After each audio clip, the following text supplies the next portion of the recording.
The first time Carter kissed me, I could still taste the cheap wine from the wedding reception.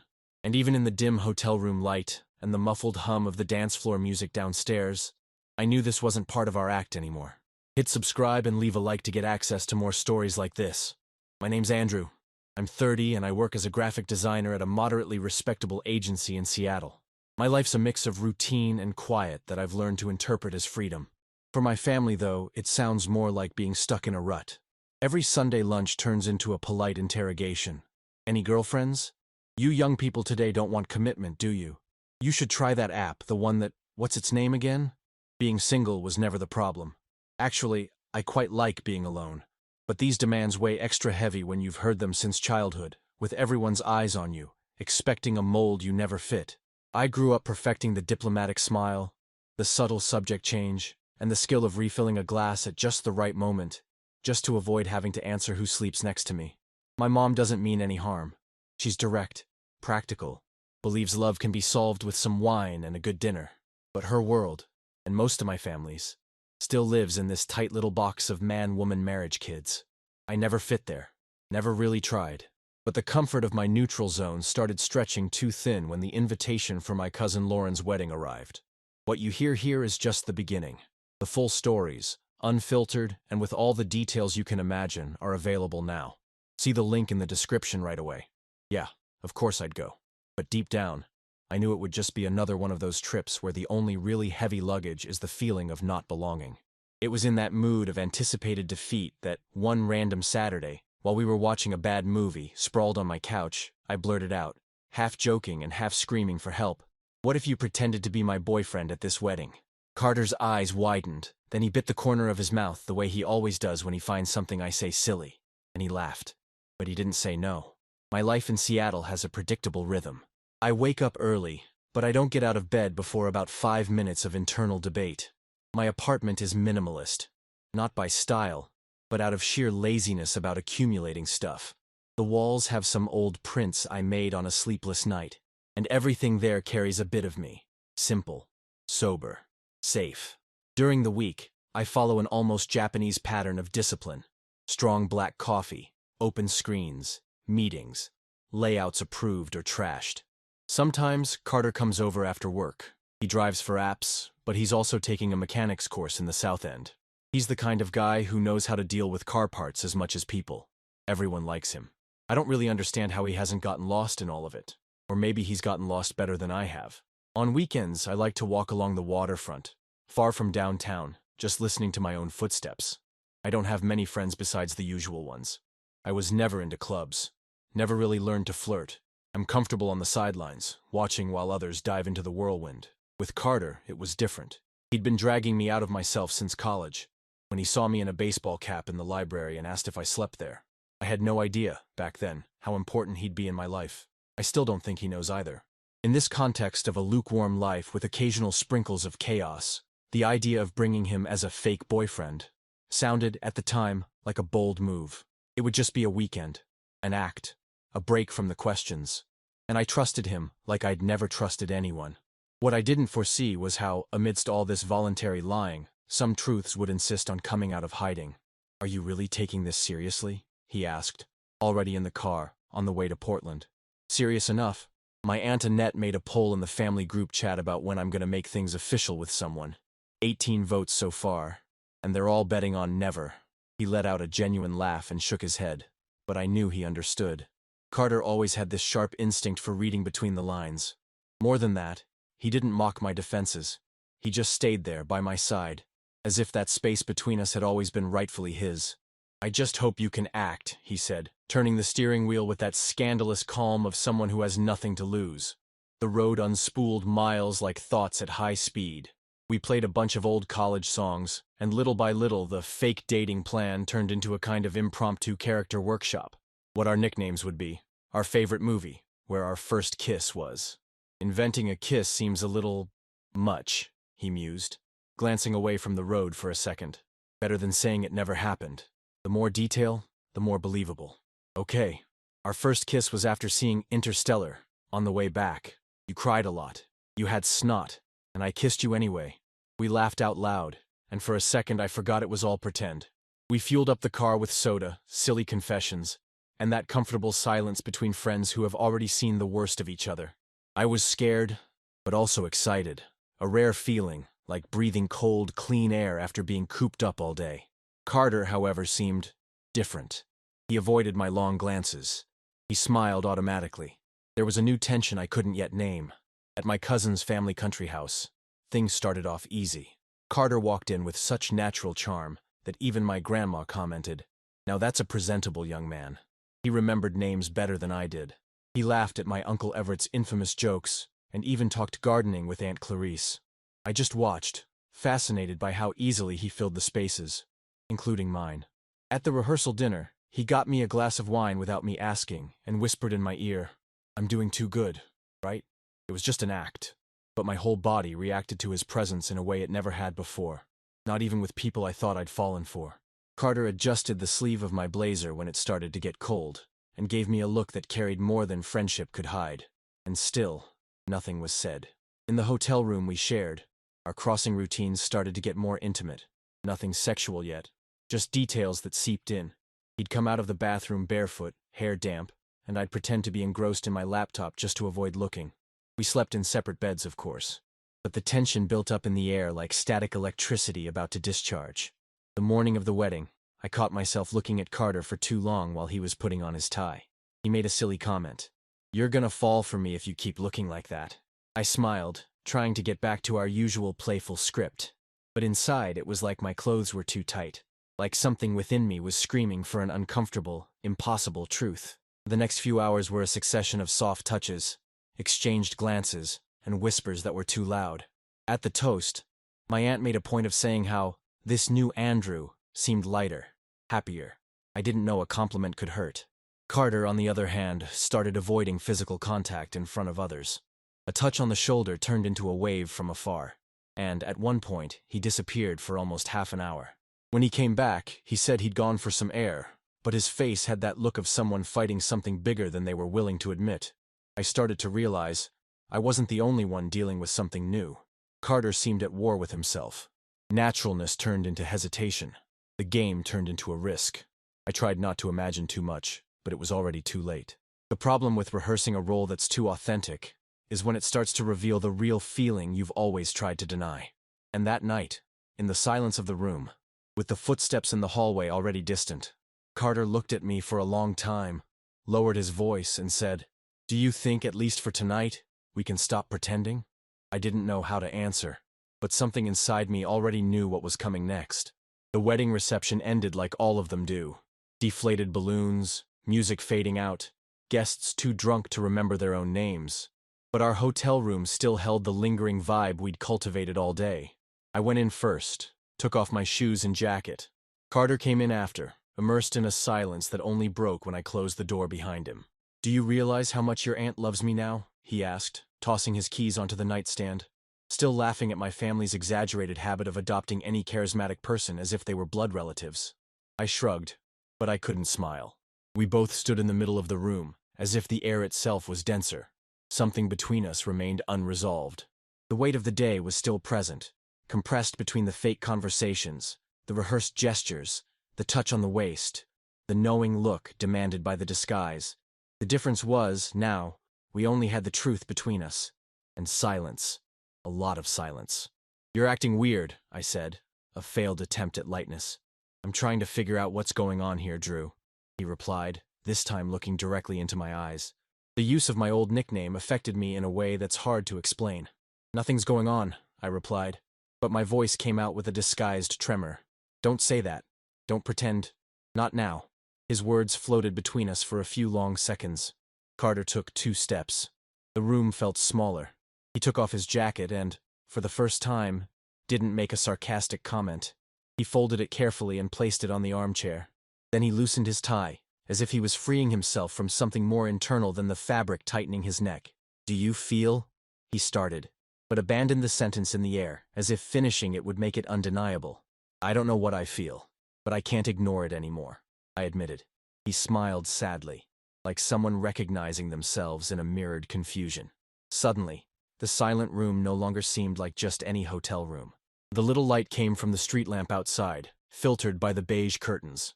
The light touched Carter softly, golden, almost conspiratorially.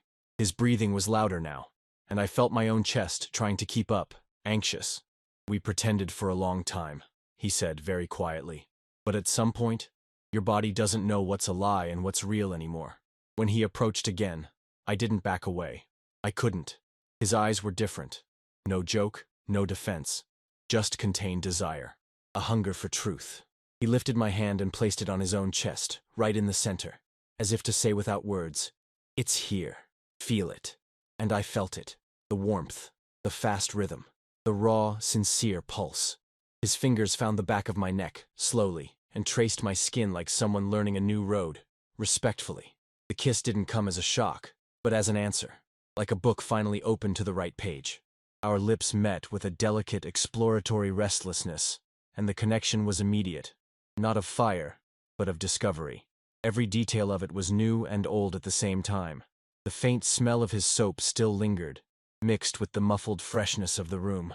The texture of his shirt between my fingers, the way his hand fit the curve of my waist, as if he'd done it 1,000 times in silence, inside some unconfessed dream.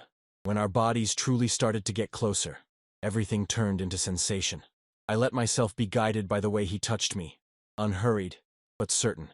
His fingertips traced my neck, moved to my shoulders, slid down my back like someone seeking shelter, not just skin.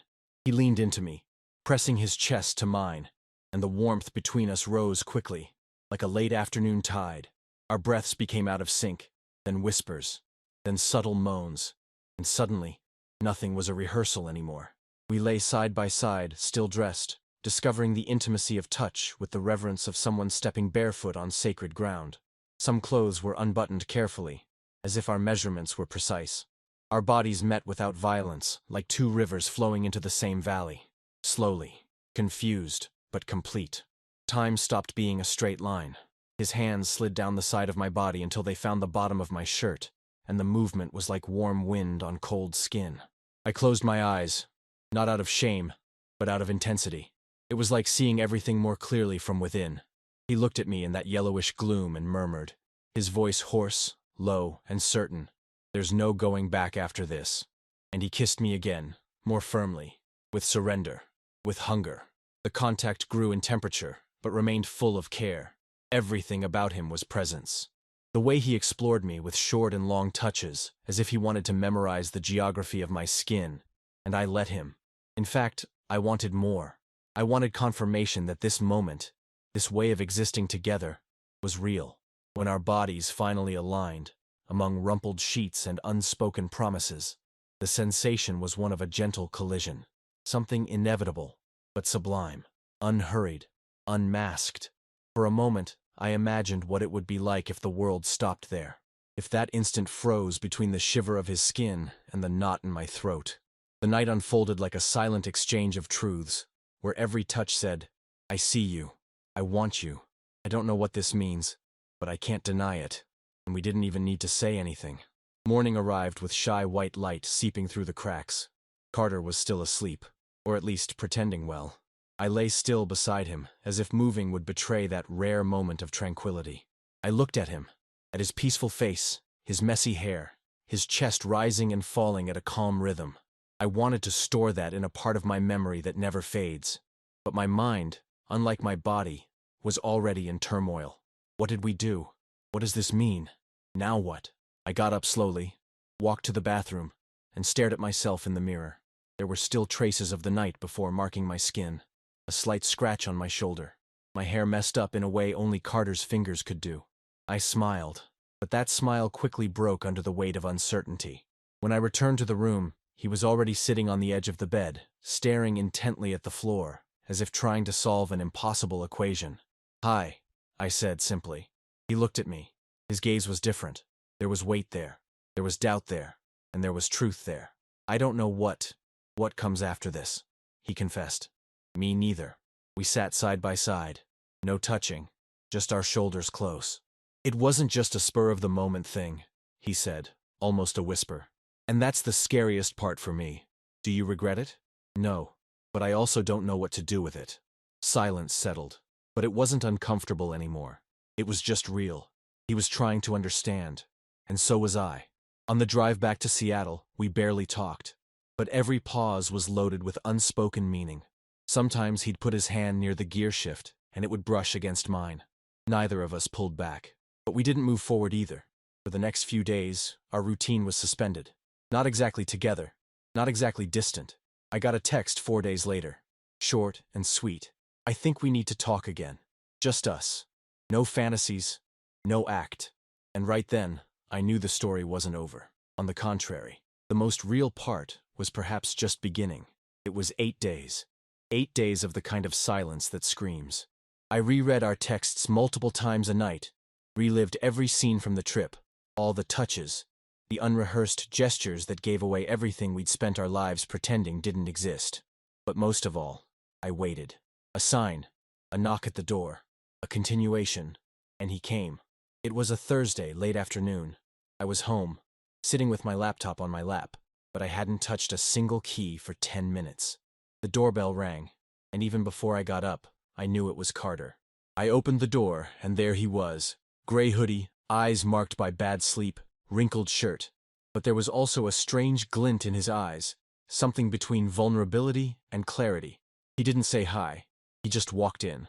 "We need to talk," he said, walking straight to the living room, as if he still knew where everything was, as if he still belonged there. "I know," was all I could manage to reply. We sat on the couch, side by side, but with an uncomfortable space between us. He rubbed his hands on his thighs before he started talking, a gesture I knew well, a sign that something heavy was about to come out. "I never imagined myself with another guy," he said, staring intently at his own hands. "I never allowed myself to think about it, because of family, because of friends, because of myself. I grew up believing my life was already set, that I just needed to follow the plan." I stayed quiet. He needed to say it in his own words. But when we pretended to be a couple, that freed something in me, like I finally had space to feel. And when you started looking at me that way, when all this happened, I couldn't hold back anymore. "Did you like it?" I asked, afraid of the answer. "I mean, all of it, that night." Carter looked up. The answer was there, even before he spoke. "There's not a single moment I'd undo, Drew. Nothing. But I got scared. Not because of what you felt, but because of what I felt. Because feeling that with you was too right. And I wasn't ready." I sighed, slowly. "I waited years for you to realize," I confessed. He was silent. But it wasn't the silence of someone ignoring. It was of someone digesting, chewing, internalizing. "Do you think there's an us? Not just as friends, as something more?" The echo of the question hung in the air like a dense cloud. It took him a while to answer. "I don't know what it would be like. I don't know what happens next. But I know I want to figure it out with you." This time, I was the one who held his hand. First lightly, then with the grip of someone who doesn't want the chance to slip away. "We can start slow," I said. He nodded. He smiled. A smile of someone dropping an old weight to the ground. One he'd carried since before he knew he carried it. We stayed like that for minutes, fingers intertwined, gazes steady. The decision wasn't spoken with big words. It came in the gesture of staying. That night, Carter didn't go home. And it wasn't on impulse. It was a choice. It was a beginning. Today marks a month since my cousin's wedding. Nobody asks about my love life anymore. In fact, now everyone wants to know when we're bringing Carter to Grandma's next birthday. There was discomfort, of course. Some people made faces, some didn't understand. But honestly, for the first time in my life, it doesn't matter that much. Because when you spend too much time hiding, the simple act of allowing yourself becomes a deep breath after years of chest tightness. We're still figuring out how this us works. There's still leftover fear, the scars of silence. Carter sometimes retreats into his thoughts, and I still fight that urge to pull away before I get abandoned. But he stays. He chooses to stay, day after day. Some days we wake up and everything flows naturally. Coffee at the counter, silly jokes, quick kisses. On others, we sit and talk about the internal knots that don't come undone with a single act. The path isn't linear, but it's ours. And for the first time, I feel like I'm walking with firm steps. Not because I know where we're going, but because of who's walking beside me. Carter, the guy who used to tease me in college for organizing my passwords in colorful spreadsheets, is now the one who cuts out pasta recipes and rubs his cold feet against mine under the covers.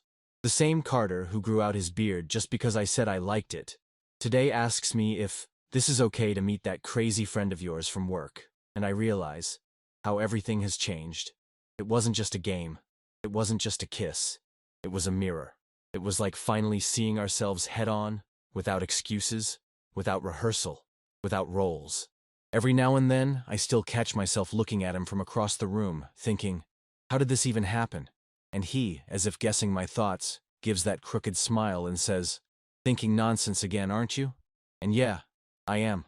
I think life could have been better if I'd said what I felt sooner. I think friendship can, indeed, blossom into love, when there's space, respect, and the right time. I think about everything we almost lost because we were afraid to try.